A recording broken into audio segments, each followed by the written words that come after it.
You're listening to an Airwave Media Podcast. I must admit that I've always struggled with accents. You know, people be speaking perfectly clear English, yet I haven't a single clue as to what they're saying. This happened most recently while I was watching a BBC comedy titled The Kennedys. And I had to hit the rewind button a number of times because I just kept missing the punchlines. And this is far from the first time that this has happened. I was once on the phone with a woman from New Orleans and I could hardly understand her. And I felt awful for having to ask her to repeat things, and I apologized profusely. But when I got off the phone, I wondered for a moment how it could be that we were from the same exact country and we had such different ways of speaking English. And this brings to mind a professor I had while I was attending graduate school at the University of Rochester. And I must say that his English was probably better than mine. I mean, he was a PhD, but I really had to work hard to overcome his strong Indian accent. And occasionally he would just throw me for a loop where I had no clue what he was talking about. My favorite, most memorable, was a time when he spent about 20 minutes talking about the liver rule. The liver rule. And I wasn't alone in misunderstanding him, since I could hear giggling all around the classroom. Of course, keep in mind we're all immature students in our early 20s at this time. Well, at the end of class, a bunch of us got together and all had the same exact question. What the heck did he mean by the liver rule? And that's when someone chimed in and said he was telling us to use the lever rule. Of course, some of you are probably questioning my New York pronunciation, since I know others will pronounce it as the lever rule. So liver, lever, lever, it's all the same. Tomato, tomato. One other term that he used, which I completely understood, was his pronunciation of the Himalayas, which I had always been taught was the Himalayas. And I did have other Indian acquaintances. In fact, I had 2 Indian friends who pronounce it the same exact way as my professor. So my hunch is that that's the correct way to pronounce it. And it's also the way I've been pronouncing Himalayas ever since. Now, no matter how you pronounce it, high up in the Himalayan mountains is not a place that anyone would want to be forced to fight for their survival. It's cold, windy, snow-covered, and barren of any vegetation. It's unlikely that anyone could ever make it out of there alive. Well, today I have for you an incredible story that took place high up in the Himalayas during World War II, and it's one that involved the crash of a military transport plane right into the side of one of its mountains. While 2 crew members did survive the crash, they immediately realized that no one was coming to save them. They would have to save themselves. Could they do it? Well, you're about to learn the fate of those 2 men in a story I've titled Almost Over the Hump. I am Steve Silverman, and this is the Useless Information Podcast. Useless information.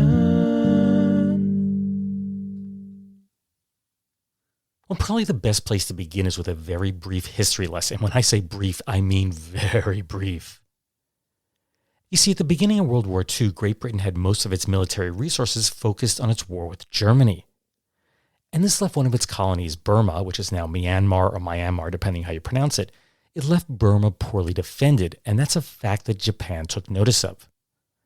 That's because Japan was already at war with China and had taken control of the bulk of the Chinese coastline. This left just one major way for the Allies to get supplies into China to help fight the Japanese. That was over land via the Burma Road, which just let's say was not exactly a superhighway. Stretching 717 miles or 1,154 kilometers in length, the road was narrow, winding, and among the most dangerous in the world at the time. Yet, of course, it was better than nothing. Japan wanted Burma badly. And it was not just for its natural resources, which it did want, but to take control of the Burma Road and halt the transport of military supplies into China. So in 1942, the Japanese took advantage of the poorly fortified Burma and they swept in and took control of the country. And if the Allies couldn't get supplies into China by land or sea, they had just one option left. They'd have to take to the skies. But this was a risky proposition if you think about it. We're talking about flying over the Himalayas, the tallest mountains in the world, with pre-jet age airplanes. This would be tough to do even in the best of conditions, but these planes would be flying fully loaded through some of the worst weather conditions ever with Japanese aircraft on the prowl. Just to give you an idea of how dangerous these transport missions were, between the initial flight on April 8th of 1942 over what the Allied pilots referred to as the Hump, until the winding down of the program in November of 1945, 594 aircraft were reported lost or missing, with 1,659 men killed or missing in action. That is not good odds. Perhaps you're old enough to remember the late CBS anchorman Eric Severide. He was on one of those Hump missions when his airplane developed engine troubles. So he quickly grabbed a bottle of gin and he safely parachuted down into the jungles of Burma.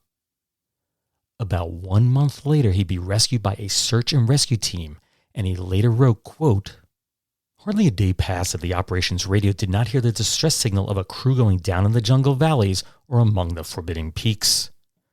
Few at that time were ever found again, and there was a saying among the pilots that they could plot their course to China by the line of smoking wrecks on the hillsides. It is not often that one sees fear in the face of flyers, but I saw it here." Each one reckoned that it was only a matter of time before his turn would come. They had the feeling of men who know they have been condemned. Of course, many stories could be told of these Hump flights, but I just want to focus on one of them. That of China National Aviation Corporation, or CNAC number 58. It departed Dinjan, India on April 7, 1943, and it was loaded with graphite electrodes with a destination of Kunming, China. At the controls of the Douglas C-53DO Skytrooper was 26-year-old pilot Camille Joseph Rosbert, or Joe Rosbert for short, and he was from Philadelphia. He had earned a degree in chemical engineering from Villanova College in 1938, but he was unable to secure employment after graduation, so he became a pilot for the U.S. Navy. Then, seeking new adventure, he resigned from his commission in 1941 and volunteered to fight for China. There, he joined up with the American Volunteer Group, which is abbreviated AVG, and they were later coined the Flying Tigers. And he was credited with downing 7 Japanese planes. And when the AVG disbanded on July 4th of 1942, Rosbert joined up with the CNAC to fly over the Hump, which is how we find him at the controls of the flight we're about to talk about. Joining him as co-pilot on this flight was another experienced airman. That was 24-year-old Charles Ridgely Hammell III, or Ridge for short. He was a civilian pilot who, along with 15 other Pan Am pilots, volunteered to fly 8 large transport planes into Burma to evacuate citizens there, and that was just prior to the Japanese takeover. After that, Ridge joined up with the Pan American African Corps, and their job was to transport strategic material and personnel from Miami down to South America, across the Atlantic to the African coast, then traverse the Sahara to the Middle East, and then up to the Hump, where, of course, they'd fly it over the Hump. Ridge typically flew the desert portion of these missions, but there was something about the Hump that appealed to him. So he made the switch, and this particular flight that he was co-piloting would be his very first time over the Hump. And there was a third man on board, although I should mention that little is known about him. He was Chinese radio operator Li Wang. Takeoff from the airstrip went smoothly and was purposely done under the cover of thick fog, and that was to prevent being spotted by Japanese fighters. Climbing ever higher and higher into the sky, they encountered torrential monsoon rains that were just pounding against their windshield. Then, at approximately 12,000 feet, or 3.66 kilometers, the rain transitioned into heavy snow. As the plane continued its ascent, Ridge knew that they were getting close to the top. So he grinned, turned around to Li Wang, gave him a pat of assurance on his head, and he told him, quote, "We're okay now. Another 1,000 feet and we'll clear the Hump. Another hour and you'll be home." Yet the plane was starting to struggle. Heavy ice began to form a film across the windshield, and then it spread to the wings, quickly coating them in a 6-inch or 15.25 centimeter layer of ice. That is a lot of ice and a lot of weight. So the airplane began to lose airspeed and altitude. So Joe radioed back to Dinjan and he let them know that he was turning back to the base. So he proceeded to turn the aircraft 180 degrees, but the inside of the windows froze completely over and he was unable to see where he was going. So Joe attempted to melt the ice by alternately pressing the warm palms of his bare hands against the glass. Put one hand on, when it got too cold, switch to the other hand. And he was able to melt a small peephole about 2 inches or 5.1 centimeters in diameter, and he was finally able to see that they were passing through a dense cloud. No big deal, right? Well, just as they emerged from that cloud, the rocks of a jagged peak suddenly appeared out of nowhere, and they were within seconds of slamming directly into it. "Look out," Joe blurted, "there's a mountain."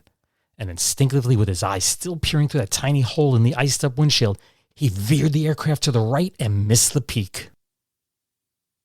They had been within inches of certain death when a sudden loud scraping noise could be heard emanating from under the belly of the aircraft. It was as if the plane was being ripped open by a giant can opener. And then they came to a sudden halt and everything was quiet. It took a few moments for the two pilots to get a sense of what had just happened, but it wasn't long before Ridge announced, "Get out of this thing before it catches fire." And just as Ridge prepared to make his exit, Joe told him, "Come back in. You'll freeze to death out there." They'd soon learned that the engines had been ripped off in the crash, so there was no danger of fire. Only the cabin of the plane had remained intact, which provided them with shelter against the elements. The radio, which was their only contact with the outside world, it had been destroyed. Even worse, far worse, the crash had snapped Lee Wong's neck and he was killed instantly. It was just the two of them now. And the main reason they survived was because in banking that plane away from the peak, it was now able to travel parallel to the face of the mountain and come to a halt. And if the rock and snow had not stopped the plane, they would have crashed into another mountainous peak that was just a little farther up, and that would have certainly done them in. Needless to say, Joe and Ridge were in the worst of predicaments. They were 14,800 feet or 4.51 kilometers above sea level, and there was little chance of them ever being rescued. And that's because the storm that had brought them down blanketed the plane with an additional 2 feet or 0.61 meters of snow overnight. There was absolutely no way that any rescue mission would be able to spot them from the air. Their only other option was to climb down the mountain, but that would be nearly impossible to do even under the best of conditions. And not only did Joe and Ridge have no clue where they were or how far it was to civilization, they lacked food, protective gear, and good health. You see, the crash had cut up Ridge's hands and face quite a bit, and he was having a difficult time walking due to a sprained ankle. And Joe, he had it even worse. His left ankle had been severely fractured in multiple places. He would suffer unbearable pain each and every time he applied even the slightest amount of pressure to it. These two men were literally stuck between a rock and a hard place. If they stayed, they'd almost certainly die from the lack of food and the extreme cold. On the other hand, if they opted to leave with their bad legs, there was little chance they would survive the treacherous hike out into civilization. So what would you do in this situation? Would you stay or would you leave? Well, the two pilots assessed their situation and both came to the same conclusion. While the odds were stacked against them, they had no choice but to hoof it out of there and save themselves. As they looked around the snow-covered landscape, they observed that there was a tree line about 5,000 feet or 1.5 kilometers below them.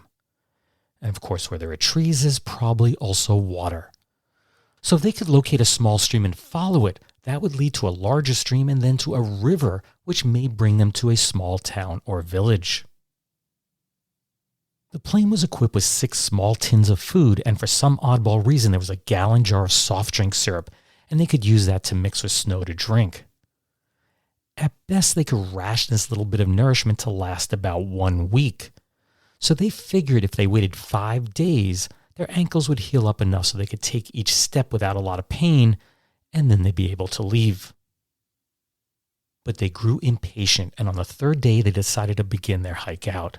They weren't successful. You see, the slope was incredibly steep, and they were in such pain that they barely covered a distance of 200 yards or 183 meters in 4 hours. So they decided to turn back, and they arrived back at the fuselage just as darkness began to set in. The men felt hopeless. Knowing that they were probably going to die, they struggled to fall asleep that night, but they did eventually doze off. Then suddenly a brilliant idea popped into Ridge's head. He began to pry one of the floorboards of the plane loose, and of course that woke Joe up. Ridge suggested they use the floorboards of the plane as sleds to race down the mountain. And not only would this keep them off their bad ankles, but it would also get them to the tree line far faster than they could have ever done on 4 good feet. And of course they needed to get to the tree line because they needed the shelter of those trees to protect them from the elements. It was their only hope. So they quickly got to work ripping up the boards. They also pried boards from the plane's cabin to use as splints to secure their ankles. They took the silk parachutes and they tore them into strips, and that was to serve 3 purposes. First, it was to bandage up their damaged ankles. Second, they wanted to secure the splints, so they tied the splints onto their legs. And third, they used the silk strips to protect their hands and feet from the brutal cold. When daylight finally came around, they headed off. Well, sort of. You see, their homemade sleds were a complete failure. They would go rapidly down a hill, but as soon as they hit a soft spot, the boards would just dig into the snow and they'd stop. Then, of course, they'd have to dig the boards out and start once again. And they did this over and over again until Ridge hit a rock and suddenly went tumbling about 50 yards or 46 meters downslope. You know, an object in motion stays in straight line motion. Luckily, he was unhurt, and they realized, we don't need these sleds. We can just tumble down the mountains. They just gave up on them. And it wasn't long before they discovered the most efficient way to do this. All they needed to do, and most kids know how to do this, all you do is you lie on your back, pull your legs in towards your chest, hold them tight against your body, and go. This worked incredibly well until they approached the tree line. That's when they encountered a steep slope that was estimated to be about 500 feet or 152.4 meters straight down. And while this may be a bit of an exaggeration, they felt they had no choice but to go over the edge and hope that they landed in soft snow below. So Ridge went first and he landed safely. He then yelled back to Joe, "It's okay, but it's rough. Come on down." And that's exactly what Joe did. Now remember, their wish was to find a stream that could possibly lead them to a larger stream, and luckily they found one just before the evening sunset. So they took shelter in a small cave that covered only half their bodies, but it was better than nothing. And they placed their arms around one another in an attempt to stay warm. When daybreak came around, they once again set out on their journey. What they found was not good news. The steep walls, rapids, and waterfalls of the stream made it impossible to follow. That was either from going up on its edges or traveling through the water. Their only option was to leave the stream and hike an alternate path. This meant 3 pain-filled days of hobbling over the jungle-filled hills until they encountered peaks that were simply too steep for the injured men to climb. This forced them to return to the stream, and they made the torturous climb over the many giant angular boulders both in and out of the water that stood in their way. They were making what they thought was great progress until they encountered a series of incredibly steep waterfalls. Of course, any attempt to go over them would result in certain death. But climbing out of the stream valley was also impossible, and that's because its steep walls were nearly vertical. It seemed as if they were out of options. Now keep in mind that Joe and Ridge were very low on energy, and that's due to a lack of nourishment. They had managed to spread the last of their rations out over many days. They consumed just 1 bite each morning and 1 at night, and they had taken the very last bite that morning. They had no food left. So would this be the place where they would both die? Well, I'm going to leave you in suspense for a moment as we take a brief break to hear from the sponsor of today's podcast. But when we return, I'll let you know what happened next. I'll see you on the flip side. Welcome back. Just before the break, Joe and Ridge had encountered a series of waterfalls they were unable to descend. Nor did they have the strength or equipment to climb the steep valley walls that surrounded the stream. So we'll pick up the story there. The 2 men sat down to ponder their situation. Then, out of the blue, Ridge noticed a long vine that was hanging down the valley wall, and he simply grabbed at it. He doesn't even know why. Not only was this vine strong, but they quickly deduced that it was not naturally grown there. It had been tied in place by human hands. Humans! They knew that they must be getting close. How close they didn't know, but it was the most positive sign that they had received since their plane crashed. And the adrenaline kicked in and it provided them with the energy that they needed to climb that vine to the top of the valley wall. And they found something even better when they got up there. There were a number of saplings that had been notched as if they marked some sort of trail. So for the next 3 days, those notch marks took them along a journey that led them up and down numerous hills, over countless large rocks, and through dense vegetation. They had no clue where this was going to all lead, and maybe they were going in the wrong direction. Remember, trails go in 2 different directions. And even if it did lead to a location where they could be rescued, that journey could be incredibly long, and they knew they'd never make it if they didn't find some food. Now, it's not that Joe and Ridge didn't attempt to find food. They tried just about anything they could find, but nothing seemed edible. At one point, Joe spotted a piece of fruit floating in a stream, and he fished it out. He thought it was a mango, but its taste was far too awful to be that. And both of them took bites of it anyway, and the result was incredible stomach pain and cramps. The only good thing that came out of eating that forbidden fruit was that it effectively numbed their stomachs for the next 3 days, and it took away their hunger pains. Then, on day 13, the stream valley they had been following forked in 2 different directions. Unsure of which way to go, they simply continued in the direction they were already going. That was to the east and toward Tibet. They later realized they should have gone in the opposite direction, and that's because it would have taken them towards Burma and India, where their base was. Well, ultimately, that bad decision turned out to be the correct one. You see, after just 1 hour of hiking, they encountered a clearing and they spotted a hut that had been burned to the ground. Later in the day, they spotted a child's footprints in the mud, which gave them further hope. Then, as the end of the day approached, they hiked over a hill and saw, elevated off the ground by stilts, a bamboo hut with a thatched roof. More importantly, there was smoke coming out of it, which meant that someone was probably inside. So they knocked on the doors of the hut, but no one answered. So Ridge forced in one of the doors and entered the smoke-filled room. Inside, they found 2 elderly women, one of whom was blind, and 6 nude children. They were all terrified of the 2 flyers, and although they didn't speak the same language, Joe and Ridge did their best to put their fears at ease. And once everyone was calm, the children handed each of the pilots a gourd, which they then used to scoop hot food that the women had generously offered. After getting some much-needed nourishment, the 2 men quickly zonked out around the fire and caught some much-needed Z's. What they didn't know at the time was that they had reached a hut that belonged to the Mishmi people. They're a group who were thought by outsiders to have been savage headhunters. Yet from the moment Joe and Ridge arrived, the Mishmi were anything but that.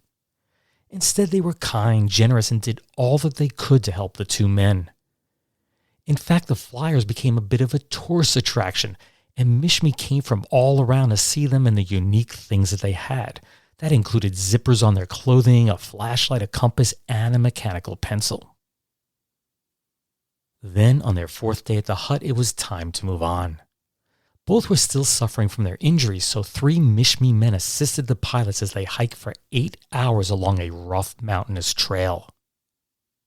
Their destination was a larger hut where the 3 men and 4 others lived, along with 15 women and countless children. About 2 weeks later, an elderly Tibetan trader arrived, and he said that he occasionally had contact with the outside world, aka, quote, the white man. He asked Joe and Ridge to come with him, but they explained to him that they felt they needed another 5 days for their ankles to heal up before they could make another journey. The one thing they were puzzled by was that the trader had taken a keen interest in that mechanical pencil, but they refused to part with it. They felt it may be needed later on to send a note to potential rescuers. So, they just didn't want to let go of it. Then, later that evening, the trader, who may have been their only possible ticket out of there for a very, very long time, he left. Well, a few days passed and suddenly the trader's son arrived at the camp. He generously gave the two men a chicken, a pinch of tea, and a bowl of rice. And just like his father, he took considerable interest in that pencil. Now, Joe wasn't sure, but could it be that he didn't want the pencil, but instead he wanted him to write something? So Joe quickly tore a corner off of his flying map and jotted down these words on it, quote, "We are two American pilots. We crashed into the mountain. We will come to your camp in 5 days." And that's the end of the quote. The young man then snatched a slip of paper and he ran off with it. They assumed he'd come back with his father on the 5th day and escort them to their hut. But instead he came back on the 4th day and he presented them with a gift of 4 eggs. And then he left the hut briefly and returned with an even more generous gift. And when I mean more generous, I really mean it. It was a standard form that was used in India to send a telegram, and it was sealed shut with wax. This was official. So could this be the news of the rescue they'd been hoping for? Well, it was. Inside was a message from Lieutenant W. Hutchings, who was commanding a British scouting column that was about a 4-day hike away.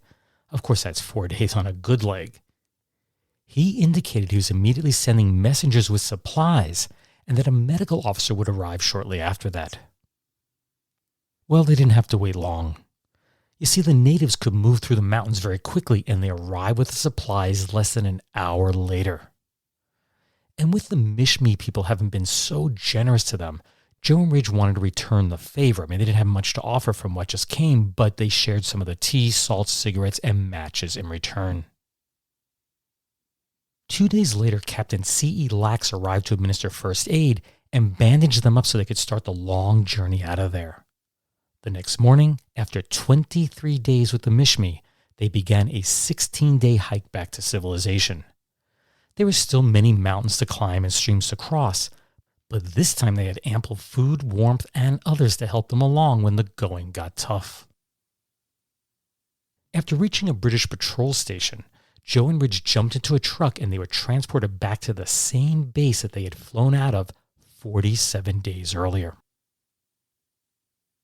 Their story of survival against all odds made headlines all around the world, but once the attention faded, the two would go their separate ways. Ridge Hammell returned to flying over the Hump about 1 month later, and he completed an estimated 400 dangerous crossings over that mountainous terrain.